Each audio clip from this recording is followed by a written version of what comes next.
السلام عليكم ورحمة الله تعالى وبركاته. إذا في هذا الشريط، قبل أن أبدأ في شرح تمارين أو نموذج بالنسبة لاختبار المستوى الرابع لمادة الرياضيات. قبل أن نبدأ، لا تنسوا أحبائي، إذا أعجبكم الفيديو لا تنسوا الضغط على زر الإعجاب وبطبيعة الحال الاشتراك. نبدأ على بركة الله. إذا التمرين الأول: écrit en lettres le nombre. هذا العدد. إذا سوف نكتب هذا العدد. إذا في نفس الوقت سوف أشرحه أو أترجمه باللغة العربية. إذا أكتب بالحروف هذا العدد. إذا en français on dit 876 000 quoi 13. Alors on écrit 800. Alors, 876, quoi, 1076, 1013. إذن 876 1013. Petit b, écrit en chiffres le nombre 790 005. Alors 700 quoi 90 000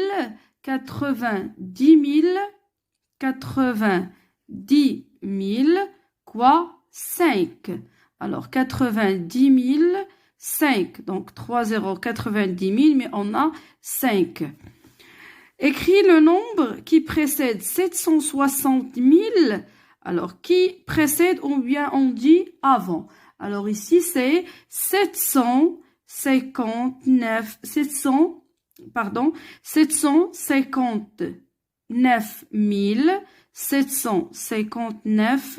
000. Donc, qui précède 760 000. Maintenant, petit d, écris le nombre qui suit ou bien après 309 009. Alors, c'est 309 010. 309 010. إذا هذا بالنسبة للتمرين رقم 1. تمرين رقم 2: pause et effectue. Pause et effectue. إذا pause et effectue. إذا بالنسبة للعملية الأولى عندنا عملية جمع، l'opération de l'addition, l'opération de soustraction et la multiplication. إذا نأخذ العملية الأولى: 85 زائد ماذا؟ 3162 زائد 709. إذا 85 plus 3000. إذا نكتب 3162 plus 709 égale. Alors, 5 plus 2 est égal à 7, plus 9 est égal à 16. J'écris le 6 et je retiens 1. Alors, 8 plus 1 est égal à 9. 9 plus 6 est égal à 15. J'écris 5 et je retiens 1. Alors, 1 plus 1 est égal à 2. 2 plus 7 est égal à 9. 3 plus 0 est égal à 3. Alors, la somme, c'est 3956. Maintenant, l'opération de soustraction. Alors, 87 345 moins 9126. Alors, 5 moins 6, c'est impossible. Alors, ici, j'écris le dizaine, ça veut dire 15, et je descends 1. إذا نحتفظ ب10 وننزل هنا الاحتفاظ. إذا 15 moins 6 est égal à 9. Alors 4 moins 3 est égal à quoi? Est égal à 1. 3 moins 1 est égal à quoi? Est égal à 2. 7 moins 9, donc impossible. Alors j'écris une dizaine. Alors, et je descends le 1. Ça veut dire les dizaines. Alors 7. Alors 17 moins 9 est égal à combien? Est égal à 8. 8 moins 1 est égal à 7. Alors, c'est 78 219. 78 200 quoi? De 119. Et pour vérifier que cette opération de soustraction est juste, donc on vérifie avec l'opération de l'addition. Donc إذا نتحقق، إذا دائما نتحقق من عملية الطرح نستعمل عملية الجمع. إذا 78,119 زائد 9,126. إذا 9 زائد 6 يساوي ماذا؟ 15. نكتب 5 ونحتفظ. إذا 2 زائد 1 زائد 2 يساوي 2. 1 زائد 1 يساوي 2. 2 زائد 2 يساوي 4. 2 زائد 1 يساوي 3. 8 زائد 9 يساوي 17. نكتب 7 ونحتفظ. إذا 7 زائد 1 يساوي 8. إذا 87,345. إذا الجواب فهو صحيح. إذا نأخذ الآن العملية الأخيرة أو l'opération de multiplication. 498 fois 76. Alors 8 fois 6 est égal à quoi? Est égal à 48. Alors j'écris 8 et je retiens 4. 6 fois 9 est égal à quoi? 54. 54 plus 4 c'est 59. Alors j'écris إذا 9 في 6 تساوي 54. 54 زائد 4 تساوي 58. إذا j'écris le 8 et je retiens 5. Alors 6 fois 4 c'est 24. 24 plus 5 c'est 29. Alors 7 fois 8. 7 fois 8 c'est 72. 7 fois 8 c'est... Pardon, 7 fois 8 c'est 56. إذا 8 في 7 56. إذا نكتب 6 ونحتفظ ب5. إذا 7 في 9 63. 63 زائد 5 68. إذا 7 في 4 28. 28 زائد 6 34. إذا 8 زائد 0 يساوي 8. 8 زائد 6 يساوي 14. نكتب 4 ونحتفظ. 10 زائد 8 يساوي 18. نكتب 8 ونحتفظ. 2 زائد 1 3. 3 زائد 4 يساوي 7. 3 زائد 0 يساوي 3. إذا ما هي النتيجة؟ إذا 37,848. إذا 37,848. إذن هذا هو النتيجة أو bien le produit أو bien نقول الجداء بالنسبة لعملية ماذا؟ عملية الضرب. إذن بالنسبة للتمرين رقم 2 عفوا 3. إذا التمرين رقم 3 ماذا يقول السؤال؟ range les aires c'est après par ordre croissant. Alors les aires, on sait que les aires ça veut dire بالعربية هما المساحات.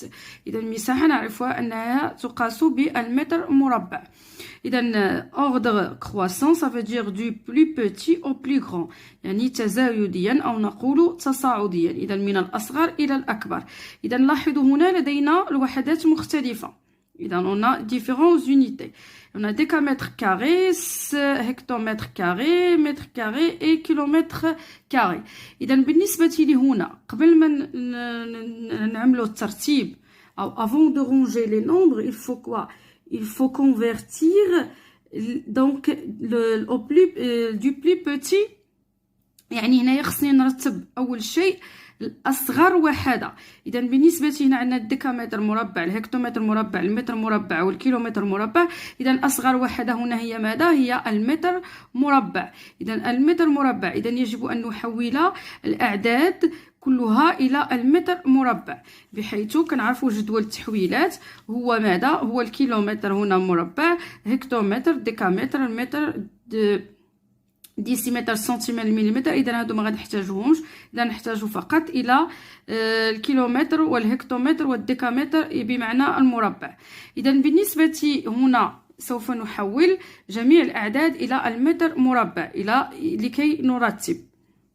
إذا نأخذ 45 ديكامتر مربع. إذا لاحظوا نضع 5 في الخانة ديكامتر مربع. إذا 45 إذا نحولها إلى المتر مربع. إذا تكون بالنسبة للمربع إذا 4500. إذا 45 décamètres carrés est égal à 4500 mètres carrés.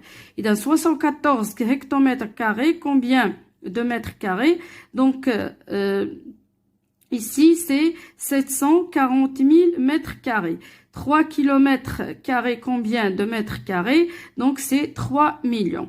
إذا هنا سوف نرتب بالنسبة من الأصغر إلى الأكبر. إذا لاحظوا الآن عندنا نفس الوحدة اللي هي المتر مربع. إذا أصغر عدد هنا وماذا هو 4500. إذا 4500 متر كاري هو أصغر عدد، بحيث لا نكتب ما حولناه، نكتب أصل العدد الذي هو 45 ديكامتر مربع. إذا ماذا يلي؟ إذا عندنا 15000 متر مربع، ثم لدينا حولنا الهكتومتر، إذا 740,000 أو 740 ألفا، إذا هو 74 هكتومتر مربع، وأخيرا 3 كيلومتر مربع. إذا حولنا هذه الأعداد من الأصغر إلى الأكبر، du plus petit au plus grand. إذا لاحظتوا إذا الآن نكتب 45 ou bien 45 décamètres carrés plus petit que 15 000 mètres carrés, plus petit que 74 hectomètres carrés et plus petit que 3 kilomètres carrés. إذن وبهذا نكون قد رتبنا من الأصغر إلى الأكبر. بالنسبة للسؤال رقم 4، أضع الرمز المناسب أكبر أو أصغر أو يساوي. إذا لاحظوا هنا لدينا أعداد كسرية سوف نقارن. إذا بالنسبة للعدد الكسري الأول لاحظوا ماذا لدينا؟ 3 على 2 7 على 4. إذا ليس لدينا نفس المقام. إذا هنا سوف نوحد المقام لكي نعرف من هو العدد الكسري الأكبر، إذا أو أصغر أو يساوي. إذا لاحظوا هنا لدينا 4. إذا 2 ضربنا كم يساوي 4؟ سنضربه في 2. إذا 3 على 2 يساوي، إذا ضربنا المقام في 2 البسط في 2. إذا 6 على 4. إذا هنا لدينا 6 على 4. إذا 6 على 4 ولدينا هنا 7 على 4. إذا 6 أصغر من 7. إذا هنا نضع الرمز أصغر. لاحظوا هنا 3 على 15 15 على 75. إذا هنا 3 على 15 لدينا 15 على 75. إذا ماذا سنفعل؟ سنختزل هنا على 5. إذا نختزل على 5. إذا 15 يساوي 15 على 15 3. 75 على 5 يساوي 15. إذا لاحظوا هنا لدينا الرمز يساوي، الرمز يساوي. إذا بالنسبة للعملية الموالية 1 7 على 8. إذا 1 هنا 7 على 8. إذا هنا نقول إذا كان البسط أكبر من المقام، الخاصية ماذا تقول؟ إذا كان البسط أكبر من المقام فهو أكبر من 1، ويحدث العكس، بمعنى هنا البسط أصغر من المقام. إذا هنا 1 بمعنى هنا البسط، قلنا البسط أصغر من المقام، بمعنى هذا العدد الكسري سوف يكون أصغر من 1. إذا هنا 1 أكبر من 7 على 8. إذا نضع الرمز أكبر. بالنسبة للعملية 4 على 20. إذا هنا ماذا؟ هناك خاصية أيضا تقول، ماذا تقول لنا؟ إذا كان لدينا نفس البسط نقارن المقام بالنسبة لهنا. لاحظوا لدينا ماذا؟ لدينا نفس البسط الذي هو 4. إذا بما أن لدينا نفس البسط نقارن المقام. إذا هنا بالنسبة، إذا 4 سوف تكون بالنسبة هنا 4 أكبر من 4 على 20.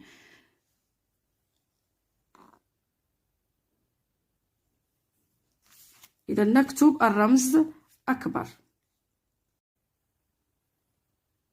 إذا بالنسبة للتمرين رقم 5، réduit au même dénominateur puis calcule et simplifie. بمعنى سوف نوحد، إذا هنا المقام ثم نحسب ونختزل. إذا 3 على 7 زائد 4 على 21. إذا لاحظوا هنا 3 على 7. إذا هنا لدينا المقام الموحد سيكون ماذا؟ هو 21. إذا سوف نقول ماذا؟ 3 على 7. إذا 7 ضرب في كم يساوي 21؟ إذا في 3. إذا نفس الشيء غنضرب البسط. إذا زائد ماذا؟ إذا هذا العدد الكسري سيبقى نفسه. إذا 4 على 21. إذا يساوي 3 في 3 يساوي 9. 9 على 7 في 3 21. إذا زائد 4 على 21. إذا 9 زائد 4 يساوي ماذا؟ يساوي 13 على 21.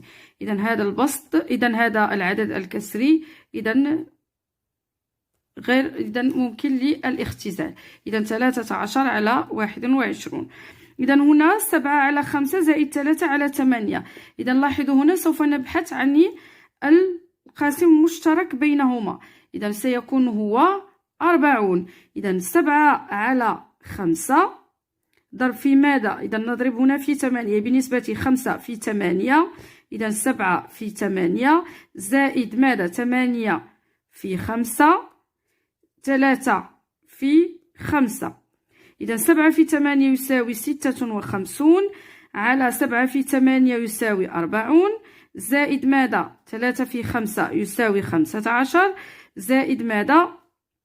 على 8 في 5 قلنا 40. إذا المقام المشترك هو 40. أو نستعمل هنا، لاحظوا نستعمل هنا طريقة ماذا التي قلتها لكم في الشريط الدرس، طريقة الفراشة.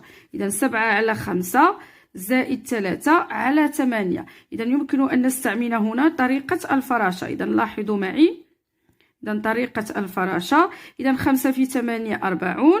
إذا 7 في 8 56. 5 في 3 15. إذا 56 زائد 15 على 40. إذا لاحظوا ونحسب. إذا طريقة الفراشة أيضا فهي جد سهلة بالنسبة لحساب جمع أو طرح بالنسبة للأعداد الكسرية. إذا 6 زائد 5 يساوي 11. نحتفظ. 5 زائد 1 6. 6 زائد 1 يساوي 7. إذا 71 على 40. إذا نكتب هنا، قلنا النتيجة هي 71 على 40.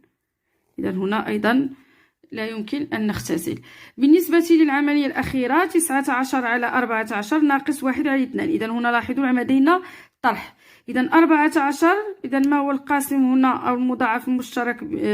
إذا هنا 14 فهي مضاعف مشترك بالنسبة ل2، بحيث سنكتب 19 على 14 ناقص ماذا؟ إذا ضربنا كم؟ 2. ضربنا في 7. إذا في 7. إذا البسط كذلك في 7. إذا يساوي، نحتفظ بالعدد الكسري الأول، ناقص ماذا؟ ناقص 7 على 14. إذا 19 هنا ناقص 14. 9 ناقص 7 يساوي ماذا؟ يساوي 2. 1. إذا 1 ناقص 0 يساوي 1. إذا 12 على 14. إذا هنا قابل للاختزال. إذا سوف نقسم على ماذا؟ لاحظوا معي. إذا نقسم على 2. إذا 12 مقسوم على 2 يساوي ماذا؟ يساوي 6. 14 مقسوم على 2 يساوي 7. إذا بهذا نكون قد اختزلنا بالنسبة للعددين الكسريين أو لطرح العددين الكسريين هو ماذا؟ هو 6 على 7.